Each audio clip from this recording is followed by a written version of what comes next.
टंटा भील का शहादत दिन, ये शहादत दिन नहीं, यहीं से पैदा होते हैं, यहां से उनकी विचारधारा जन्म लेती है। जहां क्रांतिकारी शहीद होता है वहीं से उसकी विचारधारा का जन्म होता है। बिरसा मुंडा ने अपनी उम्र के 14 साल में रांची की लाइब्रेरी में, उस वक्त ब्रिटिश टाइम्स नाम का अखबार चलता था, पेपर चलता था, न्यूज़पेपर चलता था, उसमें लिखा हुआ था अंग्रेजी में, रॉबिन हुड टंटाभिल इज नो मोर। यानी भगवान टंटाभिल, जिनको रॉबिन हुड बोला जाता था, गरीबों का दाता बोला जाता था, वो टंटाभिल अब नहीं रहे, उन्हें फांसी दे दी गई है। ये जो समाचार था, ये समाचार सुन के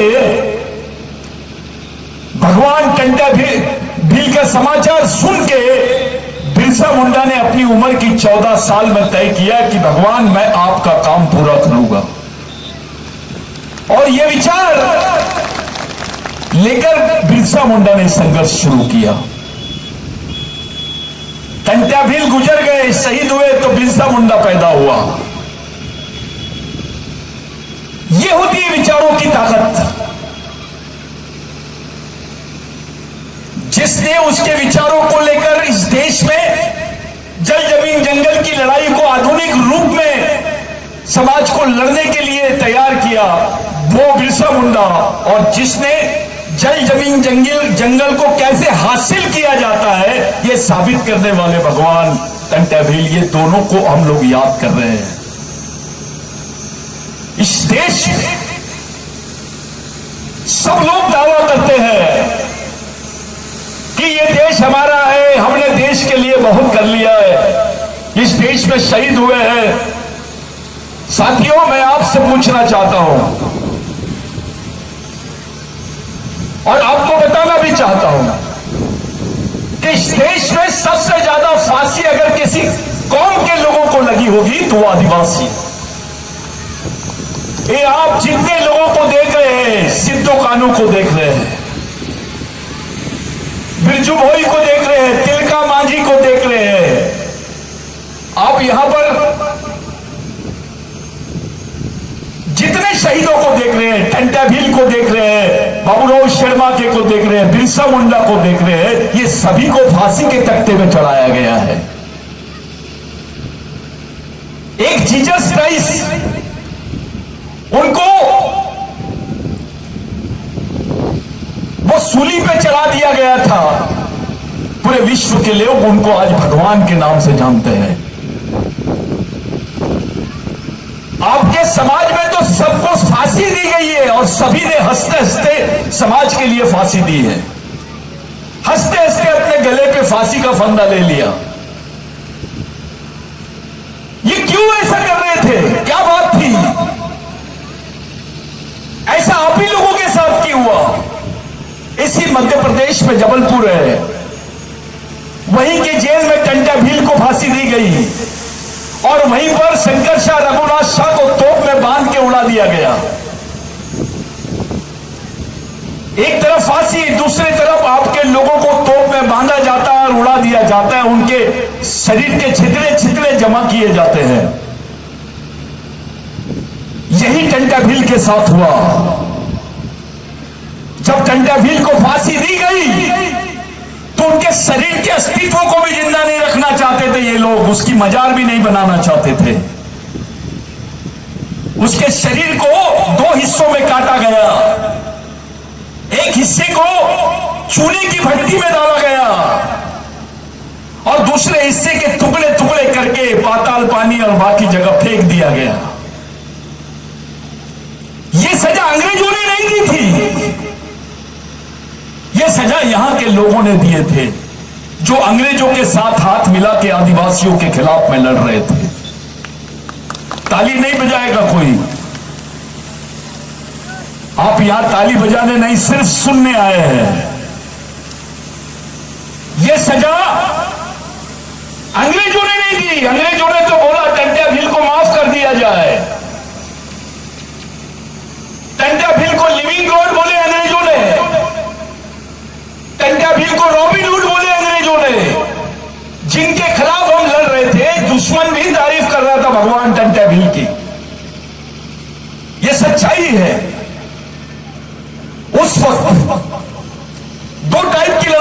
सामने होती है साधु। एक राजा होता है जो जमीन देता है, एक नेता होता है जो जमीन की बात करता है, आपको बताता है कि भैया ये आपकी जमीन है, आप इसके बारे में सोचिए। लेकिन टंटा भील ने आपसे छीनी हुई जमीन को वापस लाया और आपके बीच में बांटा। उस भगवान का नाम है टंटा भील। उस भगवान का नाम है बाबूराव शर्मा के, उस भगवान का नाम है बिरसा मुंडा, उस भगवान का नाम है राघोजी भांगरे, उस भगवान का नाम है तिलका मांझी। ये जो लोग हैं, जितने शहीद आपके सामने इर्द गिर्द दिख रहे हैं, ये तमाम लोगों ने अपने जीवन को समाज के खातिर त्याग कर दिया। जिस जमीन की आप लोग लड़ाई लड़ रहे हो, जिस जमीन पर सबकी नजर है, जहां पे खनिज है, वहां पर्यटन स्थल की बात कर रहे हैं, दूसरी तरफ फॉरेस्ट रिजर्व की बात कर रहे हैं, तीसरी तरफ आपके वाटर प्रोजेक्ट के नाम पे अभी नर्मदा से 5 किलोमीटर तक की दूरी से आपको हटाने की तैयारी चालू है। ये गुजरात तक जाएगा।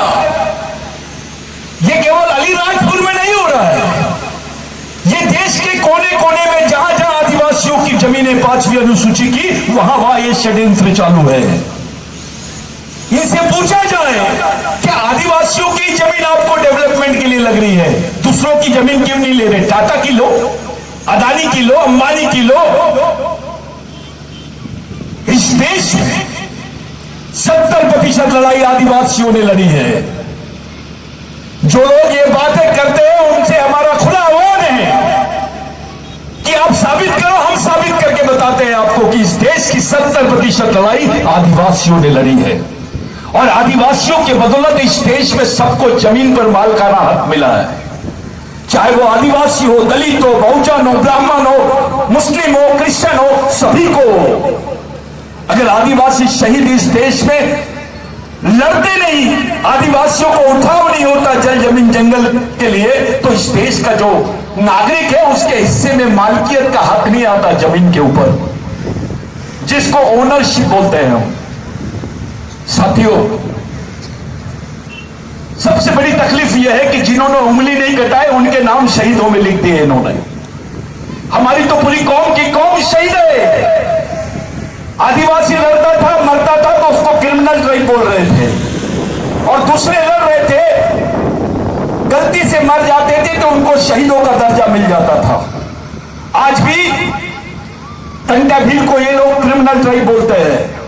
अब तक के 10 साल पहले तक के, जब से ये मिशन ने इस बात को सामने नहीं लाया था, तब तक के टंटा भील को डकैत बोलते थे। हमारे भगवान को डकैत, डाकू, लूटने वाला। अरे भाई, अंग्रेजों ने भगवान क्यों बोल दिया? अंग्रेजों ने रॉबिन हुड क्यों बोल दिया? आपने डकैत क्यों बोल दिए? क्या अंग्रेजों से ज्यादा समझदार थे आप? अंग्रेज आदमी नहीं है।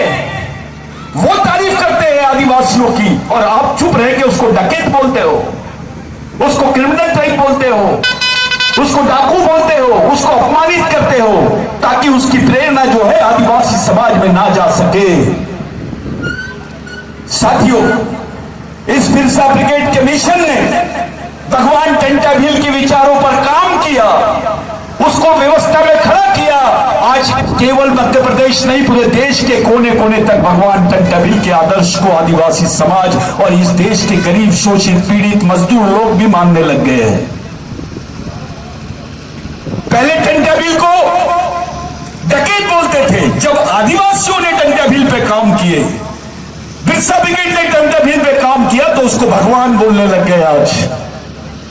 आज वो लोग भी भगवान बोलने लग गए जो पहले उसको डकैत बोलते थे। ये सच्चाई है।